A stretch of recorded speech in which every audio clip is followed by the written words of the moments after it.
चला बाळांनो, आज मस्तपैकी तुम्हाला कर्दी सुकटची भाजी बनवून दाखवते।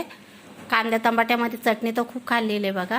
कर्दी भाजून घ्यायची आहे मस्तपैकी आणि आता कढई ठेवली, तेल टाकलं, त्याच्यात जिरं टाकायचं आहे, तेलामध्ये तेल गरम झाल्यावर कांदा टाकायचा आहे, लसूण अद्रक टाकायचं आहे कुटून, आणि बटाटे टाकायचे आहेत, वरनं चवीप्रमाणे मीठ टाकायचं आहे। आता सुकट आपल्याला मस्तपैकी धुवून घ्यायची आहे 2-3 पाण्याने, आणि आता सुकट पण टाकायची आहे बघा। आणि सुकट पण चांगलं आपलं त्यातलं पाणी जे आहे ना, पाणी जे सुकेपर्यंत आपल्याला परतून घ्यायचे। त्याच्यानंतर टाकायचा आहे मसाला, हळद टाकायची आहे आणि हे पण परतून घ्यायचं आहे। आणि आता टमाटे टाकायचे, टमाटे आणि कांदे भरपूर घ्यायचे म्हणजे छान होते ही भाजी, आणि बटाटे टाकून तर खूपच छान होते। आता झाकण ठेवून द्यायचं आहे 5 मिनिटासाठी। झालं, झाकण काढलं, आता खूपच मस्त झालेली भाजी तयार आहे। थोडीशी कोथिंबीर टाकू, आणि व्हिडिओ आवडल्यास सबस्क्राईब करा, लाईक करा आणि कमेंट करून सांगा मला तुम्हाला व्हिडिओ आवडले की।